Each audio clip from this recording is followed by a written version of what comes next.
सुंदर, बहुत बहुत धन्यवाद प्रभु को और सब भक्तों को धन्यवाद कीर्तन में भाग लेने के लिए। ओम, अब हम लोग महिला चेंगे। ओम अज्ञानतिमिरान्धस्य ज्ञानाञ्जनशलाकया चक्षुरुन्मीलितं येन तस्मै श्री गुरुवे नमः। श्री चैतन्य मनोभीष्टं स्थापितं येन भूतले स्वयं रूप कदा मह्यं ददाति स्वपदान्तिकम्।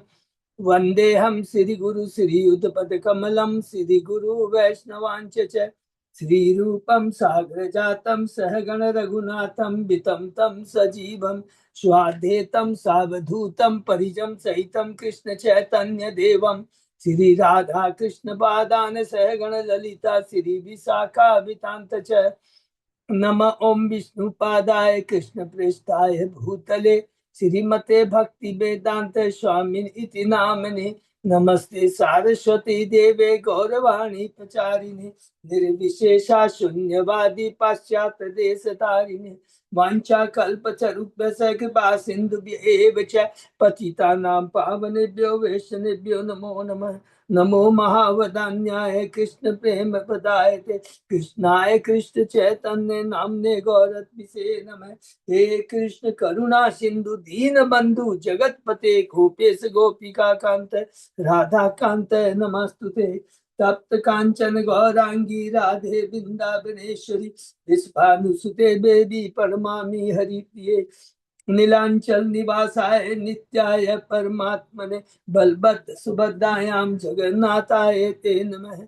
जय श्री कृष्ण चैतन्य प्रभु नित्यानंद श्री अद्वैत गदाधर श्रीवासादि गौर भक्त बिंद मुखम करोति वाचालम पंगु लंगे यत्कृपातमहं वन्दे श्री गुरुं दीनतारिणं परमानंद माधवम श्री चैतन्येश्वरम। हरे कृष्ण कृष्ण कृष्ण हरे हरे हरे राम राम राम हरे हरे। श्री श्री मंगलाचरण की जय, शिला प्रभुपाद की जय। हरे कृष्ण। आज की इस भागवत चर्चा में सभी भक्तों का हार्दिक स्वागत है। सभी भक्तों के चरणों में मेरा सादर दंडवत प्रणाम है। राधा माधव राधा गोविंद परम वैष्णव गुरु आचार्यों की असीम कृपा से हम सब भक्त लोग कई दिनों से भागवत के ऊपर चर्चा कर पा रहे हैं। अभी हम लोग कैंटो 11 के तीसरे अध्याय की समाप्ति की ओर हैं और इसके पहले जो भी हमने चर्चा किया बहुत ध्यान से हम लोग इसको दोहराते हैं। भगवान श्री कृष्ण अब इस धरा से अब प्रकट होने वाले हैं। उन्होंने लीला की है। कितने वर्षों तक लीला किया है? 125 वर्षों तक। इसका ब्रेकअप कैसे है? 3.5 वर्ष तक उन्होंने गोकुल में किया। 3.5 से लेकर करीब करीब 10 से 11 वर्ष तक उन्होंने वृंदावन में किया। 11 वर्ष वो सीधा मथुरा चले आते हैं। 27 साल की उम्र तक अर्थात 17 साल तक उन्होंने मथुरा में लीला किया और 27 साल के बाद में वो चले आते हैं, द्वारका में चले आते हैं। तो आप सोचिए 125 माइनस 27 करीब 97-98 वर्ष तक उन्होंने द्वारका में लीला किया है। ये पूरा और द्वारका से ही भगवान आते जाते रहते थे। कुरुक्षेत्र का भी युद्ध हुआ, अलग अलग युधिष्ठिर महाराज के अश्वमेध यज्ञ करवाए, दुशासन को मारा, शिशुपाल को मारा, अलग अलग जितनी भी लीलाएं द्वारका में रहते हुए भगवान आते जाते रहते थे किया। लीलाएं समाप्त हो गई। अब भगवान जाना चाहते हैं तो कैंटो अध्याय में ये बताते हैं भगवान जाना चाहते हैं तो भगवान लीला करते हैं, मूसन लीला। इसका डिटेल में वर्णन हम 6ठे अध्याय में पढ़ेंगे। तो अब भगवान मूसन लीला किया, ये पहला अध्याय में समाप्त हुआ। उसमें हम लोग ने एक ये भी चीज पढ़ा था कि देव वसुदेव ने अनुष्ठान करवाया और सारे ऋषि आके वो अनुष्ठान करवाए थे और उन्हें ऋषियों के चरणों में अपराध किया था शांबा ने। शांबा कौन है? वो जामवंती के पुत्र हैं। हम लोग इसका पूरा डिटेल में पढ़े हैं। कैंटो 10 के अंदर में वो डिटेल में हम लोगों ने अलग अलग भगवान के पढ़ा था कि 16,108 रानी है, प्रत्येक से 10-10 पुत्र हुआ और एक पुत्री हुई है। इतना बड़ा भगवान का राज्य था, इतना बड़ा परिवार था सब। ये हमने पढ़ा, सब लीला है। दूसरे अध्याय में हमने देखा कि नारद जी आते हैं वसुदेव के ऊपर। तो शिक्षा क्या है? जो भगवान का जो शुद्ध भक्त होता है उसका एकमात्र कार्य होता है पूरे ब्रह्मांड में विचरण करते हुए हरि नाम का प्रचार करना, अर्थात भगवान के आदेश का पालन करना। वही नारद जी ने किया। नारद जी वसुदेव के पास जाते हैं, वसुदेव अपने को धन्य समझते हैं, उनका बहुत स्वागत करते हैं और फिर कहते हैं कि मेरा मुक्ति मुझे कैसे मिलेगी। उत्तर में नारद जी प्रसन्न होकर, क्योंकि मुक्ति तो एक ही चीज से मिल सकती है, इस भौतिक जगत से छुटकारा केवल भगवान की भक्ति, इसके बाद कोई दूसरा अब तो उपाय नहीं है, ये बताते हैं। तो उसके संबंध में क्या बताते हैं, उसके संबंध में बताते हैं कि वार्ता किसके बीच में, निम्न महाराज के बीच में वार्ता और नव योगेंद्र के बीच में वार्ता। और ये वार्ता शुरू होती है दूसरे अध्याय से लेकर के 5वें अध्याय के अंदर तक, और अलग अलग नौ हैं योगेंद्र, अलग अलग कहते हैं। हम लोगों ने तो पहले स्टार्टिंग में बताते हैं कि पहले योगेंद्र कौन है, वो है कवि। कवि किसके बारे में बताते हैं, कवि का पहले ये पूछ ले निम्न महाराज का प्रश्न क्या, ये याद रखेंगे प्लीज। जीवों का परम कल्याण किसमें है, भगवान की। तो कवि कहते जीवों का कल्याण तो भगवान की भक्ति में है, भक्ति से ही मनुष्य वास्तव में इस भौतिक जगत से के भय से मुक्ति प्राप्त कर सकता है। कितना सुंदर लिखा है, ये नहीं लिखा है कि मुक्ति प्राप्त कर सकता है भय से, कि जब तक भौतिक जगत में है जीव हमेशा भयभीत रहता है। धन आता है, उसको मेंटेन करना है, उसका भी भय रहता है। धन चला नहीं जाए, उसका भी भय रहता है। प्रतिष्ठा है, बनी रहे, इसका भी डर रहता है। चली नहीं जाए, हर चीज में शोक मोह भय रहता है। ये केवल भगवान की भक्ति से जा सकता है। तो बोले भाई क्या वो उड़ा देते, नहीं। भय का कारण क्या है, आसक्ति। ये मेरी चीज है, चली नहीं जाए, आसक्ति है बोल के तो आना जाने का डर रहता है ना। इसलिए भगवान के, भगवान की भक्ति से आसक्ति जब खत्म हो जाती है, भगवान के चरणों में आसक्ति जागृत हो जाती है, स्थापित हो जाती है, तो इस भौतिक जगत के द्वंद्व से, उतार चढ़ाव, ऊपर नीचे, यश धन लाभ हानि, क्योंकि जो कुछ मिलना है प्रारब्ध के अनुसार अपने आप मिलेगा। इवन एक पिता अपने बेटे की भौतिक कंडीशन को, भाग्य को बदल नहीं सकता है। एकदम क्लियर, इतना सुंदर भौतिक बताता है। इसलिए भगवान की भक्ति करना चाहिए। भगवान की भक्ति करने से भगवान सरलता से प्राप्त होते हैं। दूसरी बात कहते हैं, तीसरी बात कहते हैं, भगवान का जो नाम हरि नाम सर्व मंगलमय है। तीसरी बात, चौथी बात कहते हैं, भगवान को हर वस्तु में देखना चाहिए। अगर हम कहते हैं कि ये चीज में भगवान का हाथ नहीं है, भगवान इससे जुड़े नहीं है, तो ये भ्रम है, माया है। तो इस प्रकार भक्ति के बारे में बताते हैं। दूसरा प्रश्न करते हैं कि मुझे भक्तों के स्तर के बारे में बताइए। तो शुद्ध भक्त, मध्यम और कनिष्ठ भक्त के बारे में कवि ने बताया। फिर तीसरा प्रश्न करते हैं, भगवान की माया के बारे में बताइए। हरि बोल। तो भगवान की माया क्या है, ये भौतिक जगह, इसका उत्तर कौन देते हैं, अंतरिक्ष देते हैं। कहते हैं हे राजा, भौतिक तत्वों को कि इसके भौतिक जगत को भगवान ने बनाया है जीवों को, कि जिनकी भौतिक इच्छाएं हैं उसको पूर्ण कर ले भाई। लेकिन साथ ही साथ भगवान मौका भी देते हैं चरम मोक्ष का, इस भौतिक जगत से छुटकारा पाने का। तो बोले भौतिक जगत से छुटकारा कैसे पाया जाए इस माया मुक्ति, तो इसका उत्तर कौन देते हैं, प्रबुद्ध देते हैं। वो कहते हैं कि भौतिक भोग का आधार ये शरीर है, जिसे मनुष्य ने अर्जित किया है अपनी भौतिक इच्छा को पूरा करने के लिए।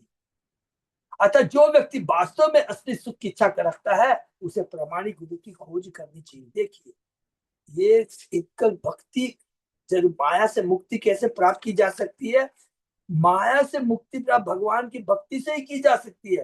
लेकिन भक्ति कैसे की जा सकती है, केवल भगवान के शुद्ध भक्तों का आश्रय देके। इस प्रकार भगवान नारायण की पूर्ण भक्ति द्वारा भक्त सरलता से उस माया को पार कर लेता है, जिसे लांघ पाना कठिन है। लेकिन कंडीशन क्या है, शुद्ध गुरु के आश्रय में जाना।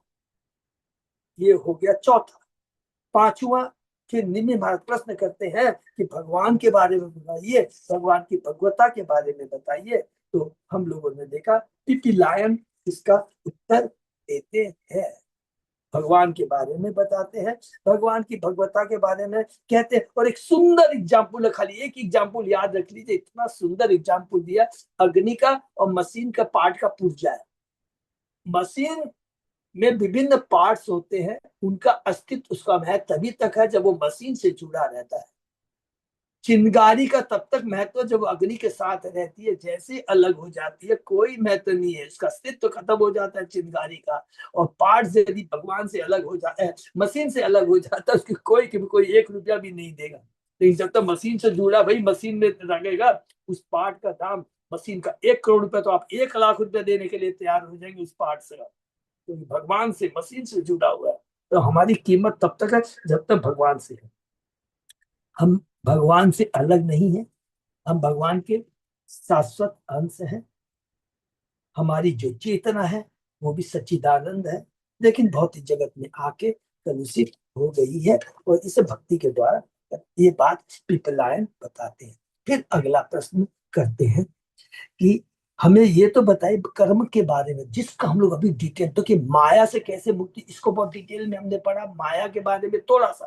फिर माया से मुक्ति कैसे मिल सकती है, इसको हम लोग बहुत डिटेल में जो प्रबुद्ध ने बताया उसके बाद में। अब हम लोग ने जो पढ़ रहे हैं कि पिपलायन जो ने बताया भगवान के बारे में, और ये जो अभी बता रहे हैं, जो हम लोग चर्चा चले, अभिहोत्र बता रहे हैं कर्म के बारे में। तो स्टार्टिंग हमने कैसे किया कर्म के बारे में, कि कर्म किसको कहते हैं, अकर्म किसको कहते हैं, विकर्म किसको कहते हैं, सबको एकदम क्लियर होगा। कर्म जो शास्त्रों में लिखा गया है, शास्त्रों के द्वारा अनुमोदित है। विकर्म जो शास्त्र जिसको रिजेक्ट करते हैं, जिसका अनुमोदन स्वीकृति नहीं देते हैं। तो अकर्म वो है कि यदि जो कुछ तुमको कहा गया शास्त्रों में जो हम नहीं करते। और एक तत्व की दृष्टि से अकर्म हमने जो कहा था कि यदि सारे कार्य कृष्ण की सेवा में लगते हैं तो कर्म करके भी उसका फल नहीं लगता है। ये बहुत इंपॉर्टेंट पॉइंट है, ये बहुत आध्यात्मिक, क्योंकि हम लोग अलग से समय मिलेगा तो पढ़ेंगे इसके बारे में। बताते हैं अग्निहोत्र बताते हैं और कहते हैं आगे, कल हमने जो पढ़ा कि देखो मनुष्य बचकनापन मूर्खतावश सकाम कर्म में लिप्त रहते हैं, जबकि जीवन का ये वास्तविक लक्ष्य नहीं है। कहते हैं वेदों में लिखा हुआ है, तो फट से बोल देते वेदों में लिखा हुआ है। तब भगवान सॉरी अग्निहोत्र बहुत डिटेल में ये बताते हैं कि देखो वेदों में जो लिखा हुआ है ना धार्मिक, उसमें कहा गया है तुम ठीक है, तुमको भौतिक इच्छा पूर्ति करनी है तो कर लो, लेकिन सम रेगुलेशन नियम के अनुसार तुम्हें करना है, मनमानी ढंग से नहीं करना। मनमानी ढंग से करेंगे तो क्या हो जाएंगे हम लोग, पशु वृत्ति हो जाएगी। जो पशुओं में कोई भी नियम कानून नहीं होता है, कहीं भी सोच सकते हैं, खा सकते हैं, भोग कर सकते हैं, किसी के संग भी भोग। लेकिन शास्त्र में कहा मनुष्य योनि है उच्च कोटि की चेतना। तो बोले रेगुलेशन क्यों है, क्वेश्चन हमसे पूछेगा जी तभी ये रेगुलेशन क्यों है, स्वतः ही समझ में आ जाएगा रेगुलेशन इसलिए क्योंकि ये चीज अच्छी नहीं है। अगर अच्छी चीज होती तो उसमें कोई रेगुलेशन होता क्या, एक चीज के पीछे लॉजिक है। हरिनाम जितना इच्छा 24 घंटे किसी समय किसी काल देश पात्र में आप कर लीजिए, कोई नहीं। लेकिन ये सांसारिक भोग को मन चाहे मन ढंग से नहीं कर सकते, क्योंकि ये अच्छा नहीं है, क्योंकि ये इस जीवन का ये असली लक्ष्य नहीं है। बार बार इसी चीज को रिपीट किया गया। इसमें क्या है कि जीवन का जो परम लक्ष्य है, वेदों का जो परम लक्ष्य है वो क्या है, अपने को इस भौतिक जगत से छुटकारा पाना। तो बोलेंगे वेदों का अर्थ क्या है, अरे वेद किसने लिखे हैं, देखिए एक एक पॉइंट को नोट करके प्रीचिंग में करना है। बोला सबसे पहले ये चीज समझना वेद किसने लिखा है। अरे वेद स्वयं भगवान ने लिखा। गीता के 15 श्लोक में भगवान कहते हैं कि वेद मैंने लिखे हैं, और वेदों का उद्देश्य क्या है, मुझे जानना है। ये इतना इंपॉर्टेंट श्लोक है ना। कोई भी वेदों को उल्टा पुल्टा बोले, अरे उसमें देखिए ना कर्म कांड के बारे में लिखा है। बोला भाई कर्म कांड के बारे में उनके लिए लिखा हुआ है, और जो बहुत भौतिकतावादी है उनको बताया गया नियम से काम करो। लेकिन लक्ष्य क्या है, भगवान को प्राप्त करना है। वेदों द्वारा बताए गए नियमित कार्यों को संपन्न करने, और ऐसे कार्य को जो फल होते हैं, फिर भगवान कहते हैं तुमने कर्म फल तो किया है, लेकिन इसका कर्म फल से तुम बचोगे कैसे। तो भगवान कल जो हमने पढ़ा, बोला कुछ नहीं, बहुत सिंपल तरीका है। भगवान क्या कहते हैं, अपने कर्म फल को मुझे अर्पित कर दो, हरि बोल। भगवान वैदिक ज्ञान इतने कृपालु है क्योंकि यह पाश्विक वृत्ति वाले मनुष्य को शुद्धि की क्रमिक विकास में लगाता है। कि वेदों का उद्देश्य क्या है, जिसकी बुद्धि कलुषित हो जाएगी, भौतिकता में है, उसको थोड़ा थोड़ा लॉलीपॉप दे करके, भौतिक भोग दे करके धीरे धीरे धीरे उसको सब शुद्धि की क्रमिक अवस्था में लगाता है। जिसकी चरम लक्ष्य भगवान कृष्ण की का ज्ञान है, भगवान की भक्ति है। ये चीज भगवान ने बार बार गीता के 15 अध्याय के 15 श्लोक में कहा है। और उसके बाद में कल हम लोगों ने पढ़ा कि अच्छा, ये जो हम लोगों ने पढ़ा कि हमें धीरे धीरे ये जो भोग की भी इच्छा है, तो इसमें क्या है, गुरु के माध्यम से ही हो सकती है। गुरु ही हमें गाइड करेगा कि किस तरह जीवन यापन करना चाहिए। और अगर कोई गुरु को त्याग देता है तो समझ लो वो उसकी बुद्धि कलुषित हो चुकी है और वो अपनी चरित्र की दुर्बलता को प्रकट करता है। और ऐसा व्यक्ति जिसने गुरु को त्याग दिया है, समझ लो उसका पतन निश्चित है। समझ लो उसने भगवान को त्याग दिया। अगर गुरु के आदेश को पालन नहीं करता है तो भगवान को त्याग दिया है। फिर कहा है जिसने अवैष्णव से दीक्षा ली है तो घबराने की बात नहीं है, तुरंत उसे प्रॉपर विधि से एक प्रामाणिक वैष्णव गुरु से दीक्षा लेनी चाहिए। इस भौतिक जगत में जो कुछ पाया जाता है वह सब कुछ भगवान की सेवा में लगाने के निमित्त है, जो कल हमने पढ़ा। अदरवाइज वो भक्ता वो क्या है, बंधन का कारण बन जाएगा। इसका श्लोक क्या, खाली एक ही, जो कुछ भी है कृष्ण की सेवा के लिए है तभी शांति मिल सकती है। पूरी गीता का एक ही श्लोक था, भुक्तारम यज्ञपसाम सर्वलोक महेश्वरम, 5वें अध्याय का 29वां श्लोक को प्लीज नोट करके रखेंगे। एक एक चीज है, पूरा प्रीचिंग में बहुत काम आएगा। इसके लिए कोई उपाय नहीं है, अर्थात भौतिक वस्तुओं को परमेश्वर के आनंद के अनुसार स्वीकार करना और त्यागना चाहिए। अन्यथा अन्यथा क्या होगा, वह शुद्ध भक्ति के पद से गिर जाएगा। और ऐसा ऐसा ज्ञान, ऐसा मार्गदर्शन केवल प्रमाणिक गुरु की कृपा से प्राप्त किया जा सकता है। गुरु ही सच्चे शिष्य को वैदिक ज्ञान की व्यावहारिकता बतलाता है कि वास्तव में वेदों का उद्देश्य क्या है, वेद वास्तव में क्या बोलना चाहते हैं, हमारा जीवन का लक्ष्य क्या है, ये सारी बातें गुरु बताता है। ये हमने पढ़ा और उसके आगे और हम कंटिन्यू करेंगे।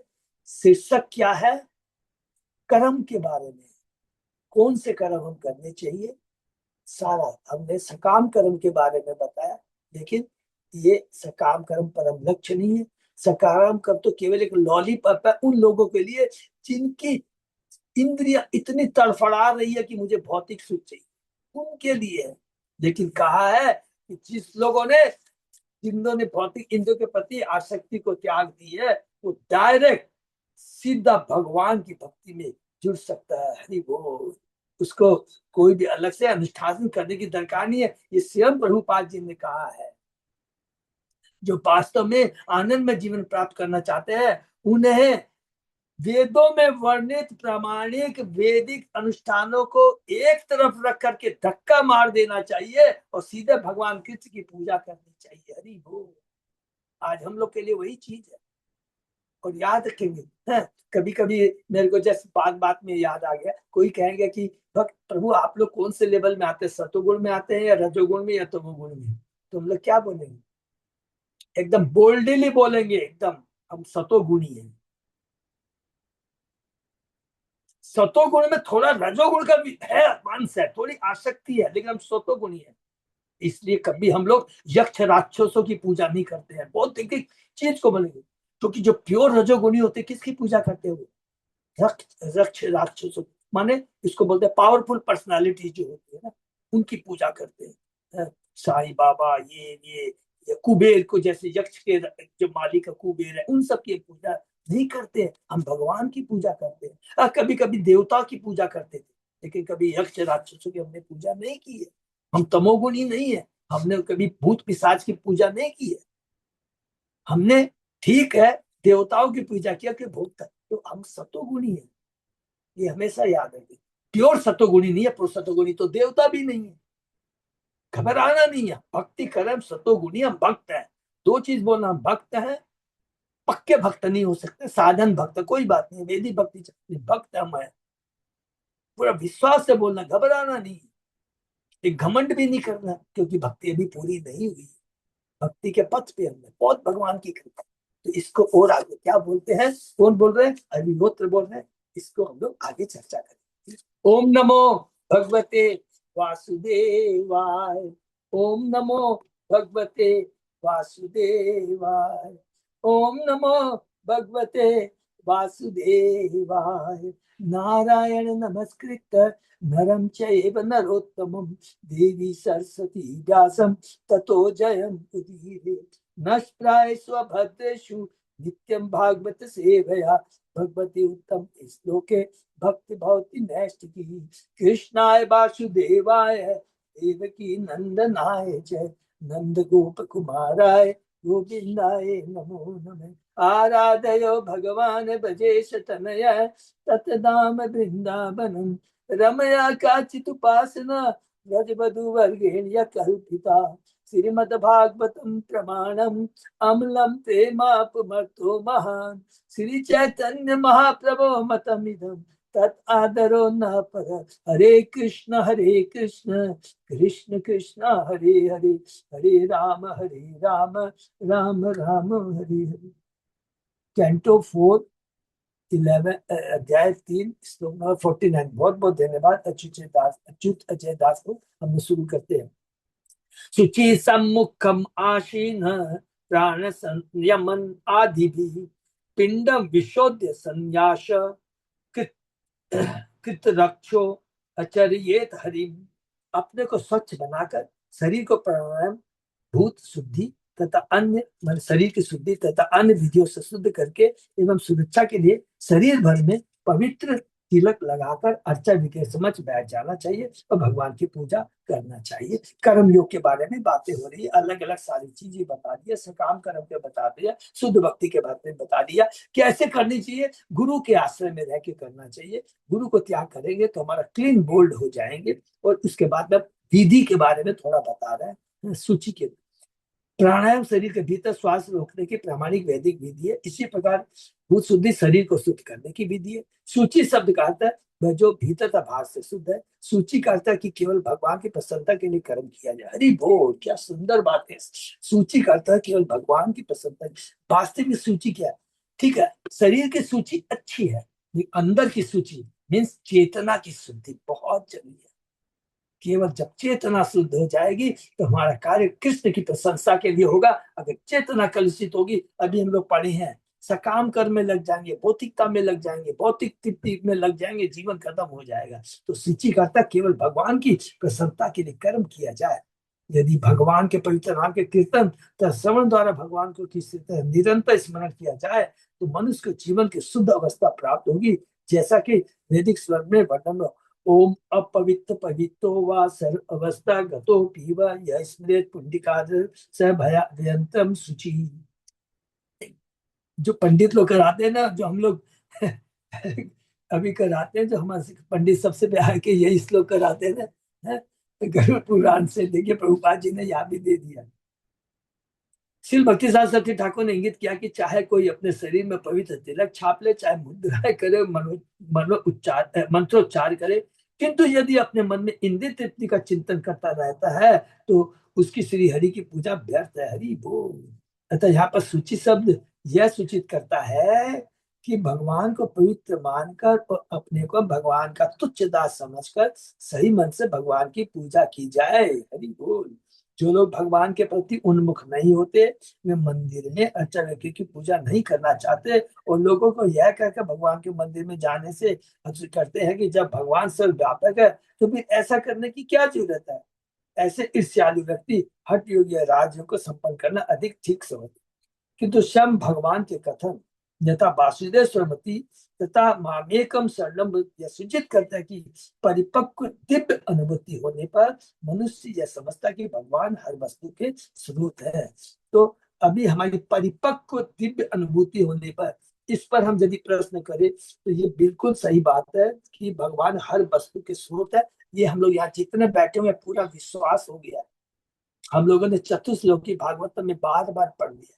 चतुश्लोकी गीता में भगवान कहते हैं अहम सर्वस्व प्रभु मत इति परम। खुद भगवान कह रहे और कोई नहीं कह रहे। तो भगवान ही हर वस्तु के स्रोत है। अतः वे ही एकमात्र आराध्य, एकमात्र उन्हीं की पूजा करनी चाहिए। वही वास्तव में क्या है, हम लोग दास है और भगवान सेव्य है। वही सेव्य भगवान है जिनकी, और हम लोग सेवक हैं।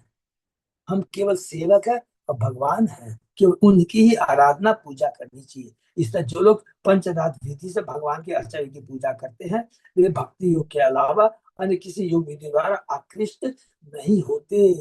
माने ये लोग कर्म कांड, ज्ञान कांड, ध्यान कांड, योग कांड, जो कुछ भी किसी से भी आसक्त नहीं होते। क्यों नहीं होते हैं?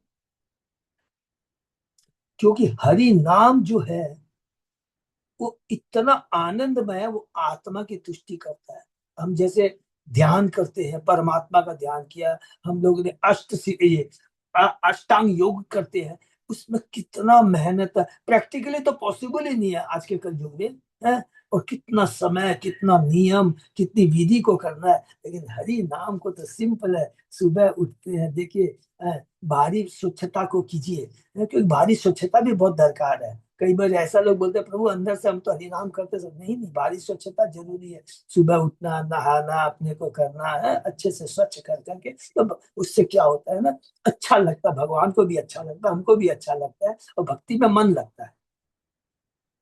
तो जो भगवान की भक्ति करते हैं, फिर वो कोई चीज के प्रति आकृष्ट नहीं होते हैं। हरि बोल।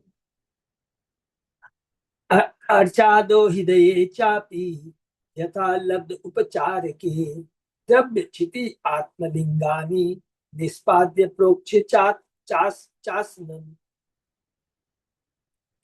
पाद्यादीन उपकल्प्याथ सन्निधाप्य समाहितो हिता दिवि कृत न्यासो मूल मंत्रेण चार्चर्येत। भक्त को चाहिए कि अर्चा विद्या की पूजा के लिए जो भी वस्तु उपलब्ध हो उन्हें एकत्र करें। वह उपहार, भूमि, अपना मन तथा अर्चा विग्रह को तैयार करे। वह अपने बैठने के स्थान को शुद्ध करने के लिए पानी छिड़के और स्नान के लिए जल तथा अन्य साध सामग्री तैयार करे। इसके बाद भक्त को चाहिए कि अर्चा विग्रह को शरीर से तथा अपने मन से उसके सही स्थान पर रखे। वह अपना ध्यान एकाग्र करे और अर्चा विग्रह के हृदय पर तथा शरीर के अन्य भागों पर तिलक लगाए। हरि बोल। तब उपयुक्त मंत्र द्वारा पूजा करे। अतः श्री कृष्ण नामादि न भवेत ग्राह्य इंद्रिय सेवेन्मुखो ही जीवादो स्वमेव स्फुरत्येत। पद्म पुराण में, पर उनको कभी सामान्य इंद्रिय अनुभूति से नहीं जाना जा सकता। हम अपनी भौतिक इंद्रियों से भगवान को कभी नहीं जान सकते हैं। भगवान को कैसे जान सकते हैं? सिंपल एक ही बात बोले, जब भगवान कृपा करेंगे, जब गुरु कृपा करेंगे, तो उसके अलावा कोई उपाय नहीं। भौतिक इंद्र के पीछे व्यस्त व्यस्त रहने वाले बद्ध जीव भगवान की दिव्य प्रेम भक्ति से पूरी तरह अनमने रहते हैं। उनके भौतिकता से बदमन सदैव भौतिक द्वंद्व यथा संपन्नता विपन्नता ग्रीष्म शीत यश अपयश यौवन जरा के अनंत प्रवाह द्वारा क्षुब्ध एवं मलिन होते रहते हैं। ऐसे विचलित बद्धजीव अर्चा विग्रह के रूप में पर ब्रह्म की साकारता को नहीं पहचान सकते। भगवान का अर्चा अवतार उन भौतिकतावादी या नवदीक्षित भक्तों के लिए विशेष अभिव्यक्ति होती है जो अभी तक भौतिक उपाधियों के प्रभाव के अंतर्गत रहते हैं। वे भगवान को उनके नित्य धाम में देख पाने में समर्थ रहते हैं। इसलिए भगवान अर्चा अवतार के रूप में यहाँ प्रकट हो जाते हैं और प्रकाश अर्थात स्वयं प्रकाश अर्थात अपने आदि रूप तक को प्रदर्शित करते हैं। प्रकाश अवतार इस जगत में विविध लीलाएं प्रदर्शित करता है जो कि स्वयं अर्थात भगवान का आदि रूप समस्त अवतारों का स्वरूप है। तो बहुत सिंपल है जी, हम लोगों ने पढ़ा है। अवतार और अवतारी, कृष्ण क्या है? अवतारी है। सब उनसे ही सारे अवतार निकलते हैं, अलग अलग निकलते हैं। और ये सारे अवतार कहाँ से निकलते हैं? क्षीरोदक्षाई बिच्छू से निकलते हैं। ये सब हमको याद रखें, जो कि परमात्मा के रूप में प्रत्येक हृदय में विराजमान होते हैं। स्वयं प्रकाश, स्वयं स्वयं कृष्ण, स्वयं भगवान अवतारी। कृष्ण अवतार नहीं है, कृष्ण अवतारी है जिससे सारे अवतार निकलते हैं। जो व्यक्ति निष्ठा पूर्वक अर्चा विग्रह की पूजा करता है उसके समक्ष अर्चा विग्रह भगवान के रूप में प्रकट होता है। हरि बोल। जो अत्यंत अभागे हैं वे भगवान को उनके दयालु चर्चा के रूप में भी नहीं पहचान पाते। वो अर्चा विग्रह को सामान्य भौतिक वस्तु मानते हैं। देखिए, अर्चा विग्रह भगवान का रूप है, प्राण प्रतिष्ठा होती है। प्राण, ये कोई मूर्ति नहीं है। सिंपल अर्चा विग्रह का मतलब जिसमें प्राण प्रतिष्ठा होती है, स्वयं भगवान उसके अंदर विराजमान है, ये बहुत बड़ी बात है। तो इसलिए हमें जो भगवान को नहीं, भगवान कहते हैं कि देखो मैं अर्चा विग्रह, भगवान के अर्चा विग्रह कोई अंतर नहीं है, किंतु भगवान के शुद्ध भक्त प्रामाणिक गुरु के चरण को शरण ग्रहण करके मनुष्य अर्चा विग्रह की पूजा करना सीख सकता है, जैसा कि इस श्लोक में उल्लेख हुआ है, और इससे भगवान के साथ अपने भूले संबंध को पुनः जागृत कर लेता है। जागृत, भगवान से उसका तो शाश्वत संबंध है ही, लेकिन वो भूल चुका है। संबंध बन जाता है, कभी नहीं लिखा, ये याद रखेंगे। ऐसा नहीं कि पहले संबंध नहीं था, पूजा करके हम संबंध बना लिए। जीव स्वरूप हो कृष्ण नित्य दास, जब एक एक शब्द को हम बहुत ध्यान से टीचिंग में यूज करेंगे, पुनः संबंध स्थापित कर लेता है जो खो गया था। जो व्यक्ति ऐसी दिव्य अर्चा पूजा को मूर्ति पूजा के तुल्य मानता है, वह प्रकृति के द्वारा पूरी तरह प्रच्छन्न रहता है। अर्चा पूजा, विग्रह पूजा को मूर्ति पूजा के तुल्य मानता है, वो समझ लीजिए वो 3 गुणों द्वारा पूरी तरह प्रच्छन्न है। आंखों में गुलाबी चश्मा पहनने वाले को सारी दुनिया गुलाबी दिखती है, इसी तरह वे अभागे जिनकी आंखों में अज्ञानता का पर्दा ढका हुआ है, वो भौतिक प्रकृति के 3 गुणों से पूरी तरह प्रच्छन्न है।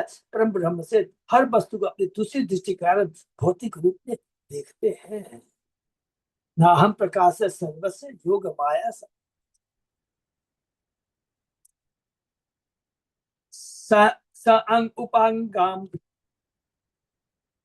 स पारदाशम ताम ताम मूर्तिम स मंत्रतः पाद्यार्य आचमनी आद्यो स्नान वासे विभूषणी गंधमाल्य अक्षत संघ्रभी धूप दीपो उपहार के संगम संपूज्य विधिवत स्तवे स्तुआ नमेत हरि।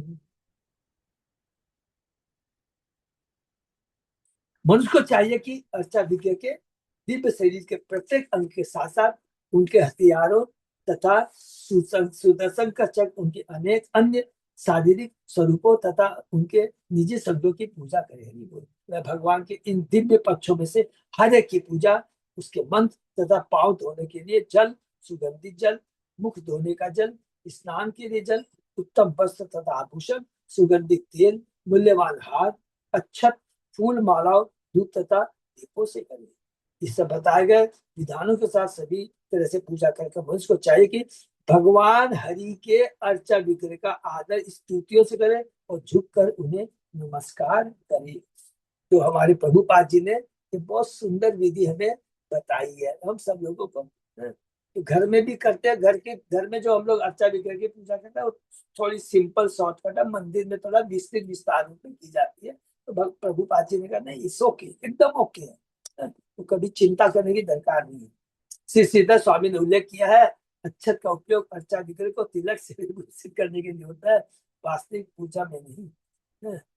न अचेत रच अचर ये दत्त विष्णु न केत किया महेश्वरम। भगवान विष्णु की पूजा अक्षत से और शिव की केतली पुष्प से पूजा नहीं करनी चाहिए। हरि वो देखिए क्या क्या चीज प्रभुपाद जी ने किया। हरि तिलक के लिए आत्मानं तत्मयं ध्यायन् मूर्तिम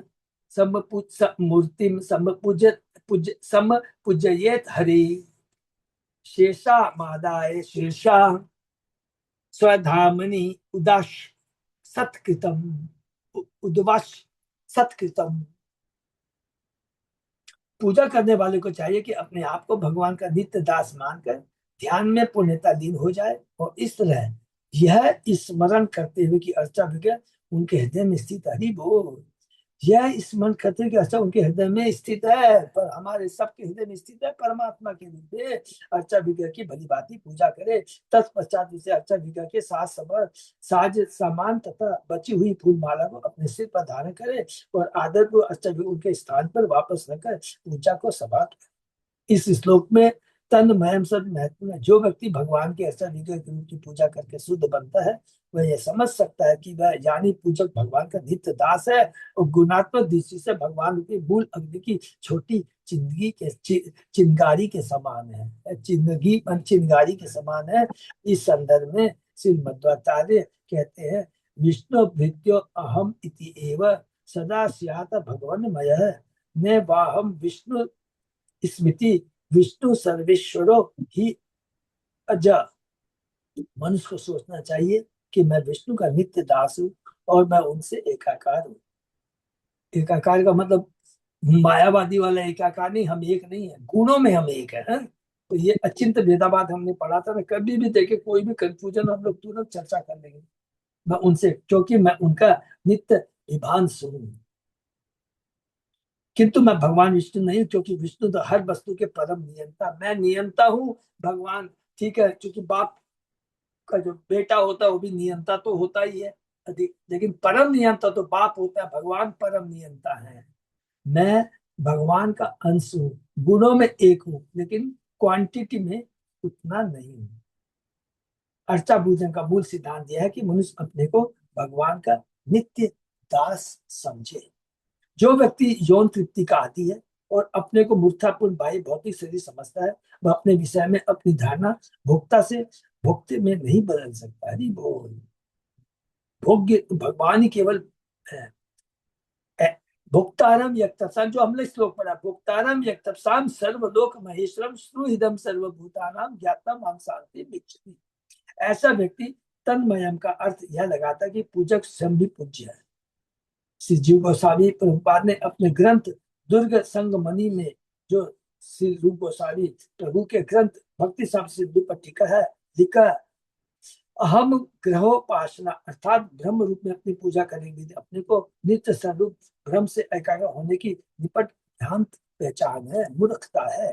सद गोस्वामियों ने बारंबार यह बात स्पष्ट की, किंतु प्राकृत सहजिया जाति में अज्ञानी लोग मायावादी दार्शनिक के व्रत के विचारों से प्रभावित होते हैं और इस भ्रांत धारणा में शिकार होता है कि पूजक परम आश्रय बन जाता है। ऐसा व्यामोह अपराध है। इसलिए इस श्लोक में आए तन्मय सबसे यह अर्थ नहीं लेना चाहिए कि पूजक अपने स्वतः पूज्य पदार्थ के तुल्य बन जाता है, कि मायावादी। थोड़ा सा 2 मिनट खाली चर्चा कर लेते हैं, जो कि बार बार है। सहजिया होते हैं ना, जो भगवान की, आज मैं तो मेरे में भगवान पूरा भगवान बन जाते हैं, भगवान का नाटक करते हैं। मायावादी क्या बोलते हैं, कितनी डेंजरस होगी, हम लोग कुछ दिनों पहले बहुत चर्चा किए थे। मायावादी कहते हैं भगवान निराकार है और निराकार से ही साकार आता है, और ये जो साकार है जो हम लोग दिखाई देता है ना, ये भ्रम है। भौतिक जगत ब्रह्म सत्य, जगत मिथ्या, ये बोलते हैं मायावादी, कि भगवान सत्य है और वो किस रूप में है, निराकार के रूप में, और जगत क्या, मिथ्या, जबकि साकार रूप में मिथ्या है और निराकार रूप में वो सत्य है। तो ये बहुत मूर्खता की बात कहते हैं। और ये जब साकार रूप, जो कि माया का रूप है, जब ये अप्रकट हो जाता है तो ये निराकार में जाके मिल जाता है, तो एक हो जाता है। इसलिए कहते हैं सब एक है, कोई अलग नहीं है। लेकिन चेतन महाप्रभु आके क्या बोलते हैं, अरे भाई सब एक है। किस दृष्टि से, गुणता की दृष्टि से, कि हम भगवान के अंश हैं, हमारे में जो गुण है भगवान में वही गुण है। समुद्र का जो समुद्र है, भगवान रूपी जो समुद्र है, और समुद्र का एक जो बूंद होता है, हम एक बूंद रूपी जो अंश है, दोनों गुणों में एक है, लेकिन क्वांटिटी में समुद्र का एक बूंद और पूरे समुद्र के पानी के बराबर नहीं हो सकता। ये चेतन महाप्रभु बताते हैं। इसको कहते हैं अचिंत भेदाभेद। ये बात चेतन महाप्रभु ने ही आकर जो इतना सुंदर एग्जाम्पल देकर क्लियर किया कि एकदम माइंड क्लियर हो जाता है। इतने सुंदर सुंदर एग्जाम्पल चेतन महाप्रभु ने एग्जाम्पल दिए हैं। सूर्य है, सूर्य की किरणें है, सूर्य से निकलती है, लेकिन किरणें सूर्य के समान नहीं है। उन्होंने कितने एग्जाम्पल पढ़े हैं, ठीक है ना। और अग्नि का एग्जाम्पल दिया, जैसे अग्नि का चिंगारी है, तो हम लोग चिंगारी की तरह हैं। लेकिन यदि हम भगवान से अलग हो जाएंगे तो क्या होगा, हम बद हो जाएंगे। जैसे चिंगारी अपने आग को छोड़ के जब निकलती है तो वो उसका अस्तित्व खत्म हो जाता है। तो इससे हमें याद है, एवं अग्नि अर्कतो आदो अतितो हि यजति ईश्वरम आत्मानम अचिरात मुच्यते ही सः। इस प्रकार भगवान के पूजक को यह पहचान लेना चाहिए कि भगवान सर्वव्यापक है और उनकी पूजा उन्हें अग्नि सूर्य जल तथा अन्य तत्वों में घर में आए अतिथि के हृदय में तथा अपने हृदय में उपस्थित जानकर करनी चाहिए। इस प्रकार पूजक को तुरंत ही मोक्ष प्राप्त हो जाएगा। हरि बोल। इस प्रकार से भागवत के 11 अंतर्गत माया से मुक्ति शीर्षक 3 अध्याय का श्री भक्ति वेदांत स्वामी प्रभुपाद के विनीत शिष्यों द्वारा रचित तात्पर्य पूर्ण हुआ। तो कई बार ये चीज को थोड़ा ध्यान रखना है, बस नॉलेज पर्पज के लिए, क्योंकि शिला प्रभुपाद ने जो तात्पर्य पोर्ट लिखा था अप टू कैंटो 10 तक, उसके बाद में प्रभुपाद जी के विनीत शिष्य द्वारा ये परपोर्ट लिखा गया 11 कैंटो का और 12वां कैंटो का। तो यहाँ पर हम लोग ने 4था अध्याय समाप्त किया। तो अभी हम लोग अच्युत दास 15वें अध्याय में प्रवेश कर सकते हैं। हाँ कर सकते हैं प्रभु जी, आई थिंक कर सकते हैं, तो हम लोग करते हैं।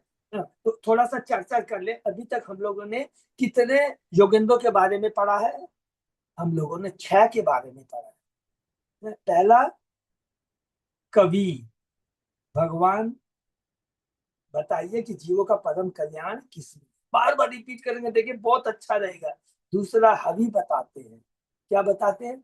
भगवान के अलग अलग भक्तों के, शुद्ध भक्त नहीं बोलिए, उत्तम कोटि के भक्त, मध्यम कोटि के भक्त और कनिष्ठ भक्त। इसके बारे में सबको क्लियर नहीं है तो हम लोग अभी दोबारा चर्चा कर सकते।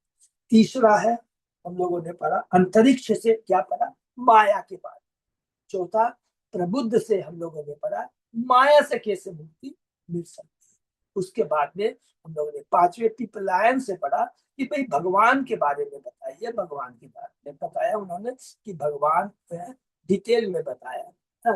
भगवान को जानने की विधि गुरु के माध्यम से ही हो सकती है। माया से मुक्ति होने की विधि गुरु के माध्यम से ही हो सकती है। ये दोनों चीजें हम लोगों ने पढ़ी। उसके बाद में हम लोग और आगे बढ़े। अभिहोत्र, ये है छठे, इन लोगों ने किया कर्म के बारे में बताया। तो वास्तविक कर्म क्या है? जो भगवान के लिए हो, भगवान की भक्ति के लिए हो। भौतिक कर्म जो हम करते हैं, वेदों में जो लिखा है, किसने लिखा है? केवल उन लोगों के लिए लिखा है जो भोगे बिना रह नहीं सकते, हम सब की। लेकिन उसको भी नियम के अनुसार करना चाहिए। ये बहुत इंपॉर्टेंट पॉइंट है, बहुत ज्यादा इंपॉर्टेंट पॉइंट है। नहीं तो क्या होगा, पशु में और हमारे में कोई अंतर नहीं रह जाएगा। तो हम कैसे करें? तो इसके लिए भी लिख दिया है कि गुरु का आश्रय चाहिए। माया से मुक्ति के लिए गुरु का आश्रय चाहिए। भगवान को जानने के लिए गुरु का आश्रय चाहिए। अपने कर्म को सही बनाने के लिए गुरु का आश्रय चाहिए। तीनों में देखिए गुरु का आश्रय का वर्णन किया है। ये अभी हम लोगों ने किया। अब बाकी रह गए 3, ध्रुमिल, चमस और कर भाजन। अब सबसे छोटा जो चैप्टर है ये चौथा चैप्टर है, क्योंकि 5वें चैप्टर में नव योगेंद्र का खत्म होगा। 6 खत्म हो गए, हम 7वें में प्रवेश करने जा रहे हैं। ध्रुमिल, अब ये किसके बारे में बताए? तो प्रश्न करेंगे भगवान के अवतारों के बारे में बताइए। सबको मालूम है अच्छी तरह, हम लोगों ने कैंटो 1 में ही पढ़ा है, 25 अवतारों के बारे में पढ़ा है। अभी जो चेतक चरितमृत पढ़ रहे थे उसमें भी रूप गोस्वामी ने लीला अवतार 25 बताया है। तो हम लोगों को सब अच्छी तरह मालूम है। तो इसको हम लोग संक्षेप में पढ़ते हुए निकल जाएंगे। शायद बहुत ज्यादा इसमें समय देने की दरकार नहीं पड़ेगी। तो हम लोग शुरू करते हैं अध्याय। उसके बाद में 2 और प्रश्न रह जाएंगे जिसका उत्तर कौन देंगे? 5वें अध्याय में चामस ऋषि देंगे और कर भाजन। बहुत इंपॉर्टेंट है 5वां अध्याय, बहुत लंबा है। भक्त के बारे में और कितना सुंदर डिटेल मिलेगा, तब जाके ये नव युग की शिक्षा निम्न महाराज को खत्म होगी। तो अभी हम लोग चौथे अध्याय में जितना भी कर सकते हैं हम लोग प्रवेश करते हैं। चामस ऋषि किसके बारे में बताएंगे? अवतारों के बारे में। तो राजा ऋषि ने, सॉरी चामस ने ध्रुमिल, चामस और करभाजन 5वें अध्याय में बताएंगे, ठीक है। राजा निम्मी से ध्रुमिल द्वारा ईश्वर के अवतारों का वर्णन। इस अध्याय में भगवान श्री हरि के भूत, वर्तमान तथा भावी अवतारों के विविध रूपों तथा इन अवतारों में से हरे के दिव्य गुणों का वर्णन किया गया। भले इस पृथ्वी पर धूल के कणों की, देखिए बहुत सुंदर चीज है यार, भले इस पृथ्वी पर धूल के कणों की गणना की जा सके, किंतु समस्त शक्तियों के आधार असीम भगवान हरि के असंख्य दिव्य गुणों की गणना करने का प्रयास मेरी मूर्खता होगी। भगवान स्वयं नहीं बता सकते हैं, उनकी लीलाएं कितनी है, उनके गुण कितने हैं, असंख्य लीलाएं हैं। कहते हैं पृथ्वी के धूल के कणों की गणना कर सकते हैं, लेकिन भगवान की जो लीला है उसका वर्णन नहीं कर सकते। हर दिन हर जगह पूरे ब्रह्मांड में, और एक ब्रह्मांड नहीं, जितने करोड़ों अरबों ब्रह्मांड है, एक एक याद करते हम चले जाएंगे कि हमारी स्थिति देखिए क्या है। एक ब्रह्मांड है, अलग अलग ब्रह्मांड में अलग अलग ब्रह्मा है, अलग अलग मुखों वाले ब्रह्मांड हैं। एक में एक मुख, चार मुख वाले, 10 मुख, 20 मुख, करोड़ अरब, 10 अरब, 10 खरब वाले, करोड़ अरबों अरबों खरबों वाले मुख वाले ब्रह्मा है, अलग अलग ब्रह्मांड में। सोच, ये कृष्ण की सृष्टि है, और सारे के सारे ब्रह्मांड क्या है, सरसों के दाने के समान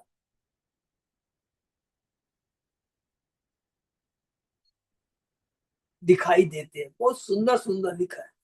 मुक्ता होगी, भगवान नारायण ने अपनी ही माया से निर्मित पंच तत्व से ब्रह्मांड की सृष्टि की, फिर परमात्मा रूप में उस ब्रह्मांड में प्रवेश किया। किस रूप में सबको मालूम है, परमात्मा रूप में, क्षीरोदक्षाय विष्णु के रूप में कर्णोदक्षाय विष्णु ने सृष्टि की। फिर गर्भोदक्षाय विष्णु प्रत्येक ब्रह्मांड में प्रवेश करते हैं, और उसके बाद छिद्र परमात्मा के रूप में प्रत्येक जीव में, परमात्मा उस ब्रह्मांड में प्रवेश किया, तो या सॉरी गर्भोदक्षाई विष्णु प्रत्येक ब्रह्मांड में प्रवेश किया, तो ये हो गया गर्भोदक्षाई विष्णु।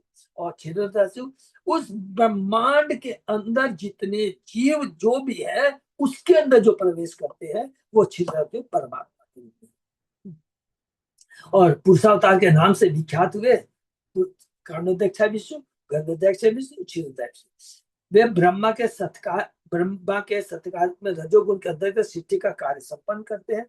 गुणावतार, गुणावतार में क्या है, सृष्टि का काम कौन करते हैं, ब्रह्मा, पालन का काम कौन करते हैं, विष्णु, और संहार का काम कौन करते हैं, शंकर। यज्ञेश्वर विष्णु के रूप में सतोगुण द्वारा रक्षा का कार्य करते हैं या पालन का कार्य करते हैं, तथा रुद्र के रूप में तमोगुण के अंतर्गत संहार का कार्य करते हैं। इसको क्या बोलते हैं, गुणा अवतार। दक्ष की पुत्री तथा धर्म की पत्नी मूर्ति के गर्भ से मुनियों में सर्वोच्च नर नारायण के रूप में अवतार लेकर भगवान ने नर नारायण के रूप में अवतार लिया। किसके थ्रू, जो धर्म है और उनकी पत्नी है मूर्ति। कौन है वो, दक्ष की पुत्री। उन्होंने अपने ही व्यावहारिक दृष्टांत द्वारा निष्कर्म के विज्ञान का प्रदर्शन किया। जब राजा इंद्र ने कंदर्प तथा उनके अतिथियों को बद्रिकाश्रम भेज दिया, क्योंकि वह नर नारायण की तपस्या देखकर भयभीत तथा ईर्ष्यालु हो उठा था, मुनि श्रेष्ठों ने कंदर्प का सम्मान अतिथि रूप में किया। तब शांत हुए कंदर्प ने भगवान नर नारायण ऋषि की स्तुति की। ऋषि के आदेश से कंदर्प वहां से उर्वशी समेत लौट गया और इंद्र के समक्ष जाकर उनसे सारी बातें कह सुनाई। सारी बात हम लोग यहीं पर आगे में डिटेल में पढ़ेंगे, अभी बोल नहीं पाते। जैसे इंद्र, जहां भी इंद्र को झटका लगता है, अपने पद का भय लगता है, वो कोई ना कोई मुनियों की तपस्या को नष्ट करने का प्रयास करता रहता है। भगवान विष्णु सारे जगत के लाभ हेतु विभिन्न हंसावतारों के रूप में प्रकट होते रहते हैं, और उन्होंने हंस, दत्तात्रेय, सनक तथा अन्य 4 बंधुओं एवं ऋषभ देव के रूप में आध्यात्मिक ज्ञान का उपदेश दिया। ऋषभ देव के रूप में सबको मालूम है, हम लोगों ने कैंटो 5 के अंदर में पढ़ा है। हय गुरु के रूप में उन्होंने मधु असुर का वध किया और सारे वेदों को बचाया। मत्स्य अवतार में उन्होंने पृथ्वी तथा सत्यवत मनु दोनों की रक्षा की। बरा अवतार में उन्होंने पृथ्वी का उद्धार किया और हिरण्यकश्यप को विनष्ट किया। कूर्मा अवतार में उन्होंने मंदर पर्वत को अपनी पीठ पर धारण किया, क्योंकि हमने समुद्र मंथन में पढ़ा था। श्री हरि के रूप में उन्होंने गजराज को मोक्ष प्रदान किया, कैंटो 8 में जो हम लोगों ने पढ़ा था। भगवान ने गोकुल में भरे जल में फंसे वाल्कियों का उद्धार किया। उन्होंने ब्राह्मण की हत्या करने के पाप से इंद्र का उद्धार किया और असुरों के महलों में बंदी देव पत्नियों को छुड़ाया। हरि बोल। नरसिंह अवतार में उन्होंने हिरण्यकशिपु का वध किया।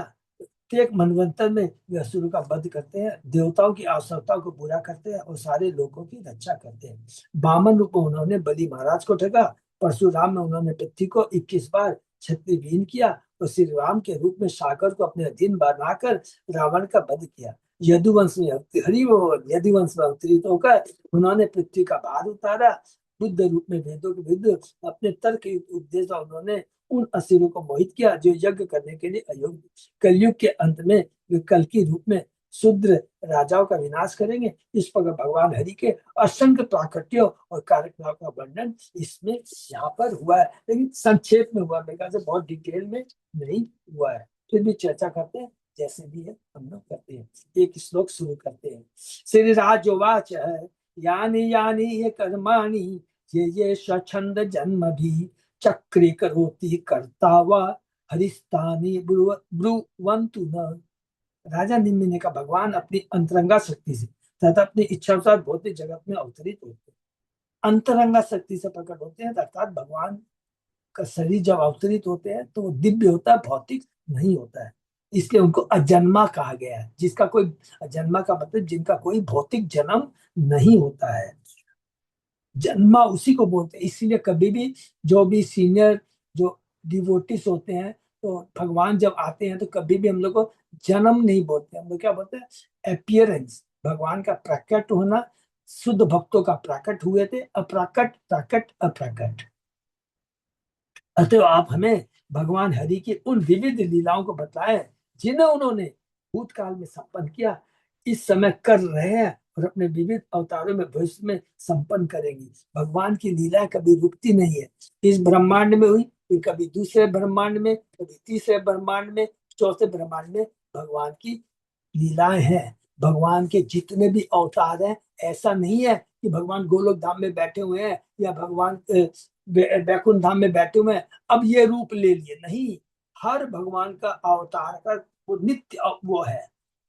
और वो अलग अलग नरसिंह अवतार, अपने नरसिंह लीला, सब लोग अलग, मत्स्य अवतार, लीला अवतार, कुर्म अवतार, सब अपनी लीलाएं पूरे ब्रह्मांड में, अलग अलग ब्रह्मांड में चलती रहती है। इस चौथे अध्याय में जयंती बुद्ध ध्रुमिल राजा को संबोधित करेगा। तृतीय अध्याय के 48 श्लोक में कहा गया था, मूर्तियां भी मत यात्मन है। भगवान का वह रूप जो मनुष्य को सर्वाधिक आकर्षक लगे, उस विशेष रूप की ही पूजा की जानी चाहिए, जो भी जस्ट हम लोगों ने पढ़ा है। इसी तरह पिछले अध्याय में कहा गया था, स्तवे स्तुत्वा नमेद नमेद धरिम। भगवान हरि की स्तुतियों द्वारा प्रशंसा करने के बाद उनको नमस्कार करना चाहिए। इस तरह यह मान लिया जाता है कि पूजा करने वालों को पूर्व वर्णित पूजा विधि संपन्न करने के भगवान के दिव्य गुणों और लीलाओं का पूरा पूरा ज्ञान होता है। इसलिए राजा निमि भगवान के विविध अवतारों के बारे में पूछ रहे हैं, जिससे वह यह निश्चय कर सके कि भगवान का कौन सा रूप उनके द्वारा पूजा के उपयुक्त होगा। यह ज्ञात है कि राजा निमि वैष्णव है, परम वैष्णव है, जो भगवान की प्रेमा भक्ति को अग्रसर करना चाहते हैं। इस संदर्भ में यह ध्यान देना महत्वपूर्ण है कि अभिमत मूर्ति शब्द इसका सूचक नहीं है कि कोई अपने मन से भगवान का स्वरूप गढ़ दे। हरि बोल। अद्वैतम अच्युतम अनादि अनंत रूपम। भगवान के सारे स्वरूप अनादि अर्थात नित्य हैं। ये बहुत इंपॉर्टेंट पॉइंट है।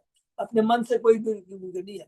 जितने भी शास्त्रों में वर्णन है वो नित्य है और नित्य रूप में अपने अलग अलग वो वैकुंठ लोक में रहते हैं। और जब जब जैसे भी लीला की दरकार होती है करते हैं।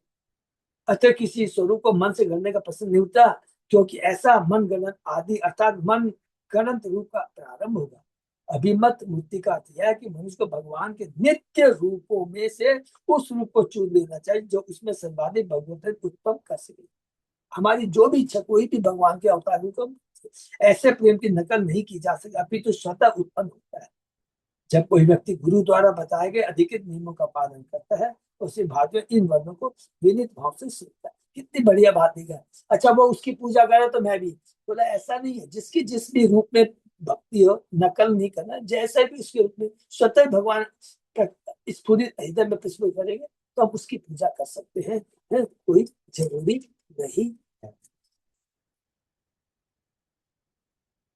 अच्युत अजय दास प्रभु, हाँ प्रभु। नेक्स्ट क्लास से करते हैं। हमारे ध्रुमिल उवाच हाँ बोले हैं, यहाँ से करते हैं। तो हम लोग यही पर विराम देते हैं। तो अभी हम लोगों ने ये जितने भी सबको प्लीज, अभी भी जो भी हम लोगों ने 6 जो भी योगेंद्र से सुना है, पूरा का पूरा अंत तक जब हम पहुंचेंगे कैंटे लेवल में, इतना दिव्य आनंद का अनुभव होगा और ऐसा लगेगा कि भगवान कितने महान है, कितने कृपालु है, कितने दयालु है, कितने शुभ चिंतक है, कितने हितकारी है और वास्तव में वे शाश्वत हमारे पिता हैं, संरक्षक। बार बार देखिए गीता में उन्होंने कहा, फिर भक्तों के माध्यम से कहा, अब नवयोगेंद्र के माध्यम से कह रहे हैं, और फाइनली जाने के पहले वो उद्धव के माध्यम से कहेंगे। इंतजार हमको करना है। कैंटो सॉरी कैंटो 11 के 7वें अध्याय से लेकर 29 अध्याय तक, अर्थात 23 अध्याय में उद्धव गीता है। इससे बड़ा कहीं भी आप नहीं पाएंगे। भगवत गीता में भी आपने देखा 18 अध्याय या 23 अध्याय है। और इसीलिए भगवान इससे भगवान उद्धव से कहते हैं, मैं तुझे जो ज्ञान देने जा रहा हूं, मैंने अर्जुन को दिया, मैं ब्रह्मा को दिया। तो इसलिए हम लोग बस तैयारी कर रहे हैं 7वें अध्याय से। इसके पहले अभी हम लोग नवयोगेंद्र पे जो भी चर्चा है, 3 की बाकी रह गई है। मैं चाहता हूँ सब अच्छे से याद हो जाए। ध्रुमिल बाकी हो गए, चामस रह गए और कर भाजन 6 हो गया। 3 का हम लोग करेंगे, बार बार रिपीट करेंगे। उनको थोड़ी एग्जाम देना है, बार बार रिपीट करते रहेंगे, क्योंकि हम लोग बद्ध जीव कलयुग के जीवन अल्प बुद्धि मंद भाग्या। तो कि आप प्रभु जी, आप इतनी मेहनत कर रहे हैं, लेकिन हमारे लोग के दिमाग में कुछ घुसता ही नहीं। माता जी, ये हमारे भी दिमाग में नहीं घुसता, खाली चर्चा करते रहना, क्योंकि लिखा है माता जी, कैसे बताएं, लिखा है। जितनी हम चर्चा कर रहे हैं ना, जितनी बार कर रहे हैं, उतनी हमारी चेतना पवित्र हो रही है, पता नहीं लग रहा है। जैसे एक दीवार में होती है ना, काई है, खूब मोटी काई है, एक गिलास में जैसे दर्पण के ऊपर बहुत मोटी काई है। हम रोज घीस रहे हैं, तो रोज आके बोलेंगे, प्रभु हम तो खींच रहे हैं, चेहरा दिखाई नहीं दे रहा, दिखाई नहीं दे रहा। तो गुरु आके बोलता है, अरे बेवकूफ, देख पहले काई की थिकनेस कितनी थी, 5 mm ही थी। अब घीसते घीसते केवल 1 mm रह गई। घीसते घीसते वो भी खत्म हो जाएगी, तुम भगवान को देख पाएगी। समझे कि नहीं? हमको पता नहीं लग रहा, तो हम तो कर ही हरी बोल। समझे ना, तो घबराना नहीं। अभी हमारी काई कितनी कम हो गई है, ये तो 100% कितनी है वो हम नहीं जानते, लेकिन ये गारंटी है कि परत जरूर कम हुई है और होती रहेगी, जब हम लोग सब मिलकर भक्त लोग आपस में इस तरह चर्चा करते रहे। ठीक है ना? पुराने लोग पहले ये भी एक एग्जाम्पल देते हैं ना प्रभु जी की, पत्थर को मारते मारते मारते तो कभी ना कभी तो टूटेगा ही। बिल्कुल बिल्कुल टूटेगा। मैं बता रहा था कई बार, जैसे मैं पढ़ा ना माता जी, जैसे सुनीति के बाद आपने पूछा था सत्वगुणी रस किसकी पूजा, अरे जो 17वें अध्याय के मेरे ख्याल से 4थे श्लोक में है, यदि समय मिले तो पढ़ लीजिएगा, है कि रजोगुणी यक्ष राक्षस, अरे हम तो कभी यक्ष राक्षसों की पूजा किए, तो इसका मतलब हम लोग प्योर रजोगुणी नहीं है, हम लोग सतोगुणी है। प्योर सतोगुणी नहीं हो सकते हैं, नहीं है प्योर सतोगुणी तो देवता भी नहीं है, देवता भी नहीं, लेकिन हम सतोगुणी विचार है हमारा। तो हमको खुश होना चाहिए, शांत ना कभी हो। कभी रजोगुणी मिक्स हो जाता है, उसमें कुछ कुछ आ हाँ, जाता है। वो है, तभी तो हाँ। हम लोग की थोड़ी इच्छा रहती है ना, वो रजोगुण का मिक्स है। हम न तमोगुणी है, नहीं हम नहीं प्योर कभी नहीं। तमोगुणी नहीं है, हम प्योर रजोगुणी नहीं है, थोड़ा रजोगुण का प्रभाव है हमें। इसीलिए हम लोग पहले पहले भी नहीं थे, क्योंकि हम पहले देवताओं की पूजा करते थे, हम यक्ष राक्षसों की पूजा नहीं करते थे। बोल्डली नहीं बोल सकते, एक एक जगह जहां पे ना क्लियर तत्व में बोल देना अपने को। ठीक है ना? हरे कृष्णा, सबको बहुत बहुत धन्यवाद। अच्युत जयदास को कुछ बोलना? हरी बोल। बस अभी बहुत जल्दी बहुत अच्छे अच्छे फेस्टिवल आ रहे हैं, सबको तैयारी करनी है। जन्माष्टमी, प्रभुपाद एपिरस डे, राधा अष्टमी है, सब अलग अलग आ रहे हैं, फटाफट सबको तैयारी करनी। हरे कृष्णा जी। झूलन यात्रा, सॉरी अभी तो झूलन यात्रा 23 तारीख को है ना शायद। बलराम जयंती से बलराम जयंती 29 तारीख, बलराम 28। जयंती 28, सॉरी। बहुत सुंदर है, सब हम लोग मिलके उसके बारे में भी सुनेंगे और करेंगे। हरे कृष्ण, बहुत बहुत धन्यवाद सब। हरे कृष्ण। से भक्तों का बहुत बहुत धन्यवाद। फिलहाल तो सत्संग विराम करते हैं, फिर कल सुबह शाम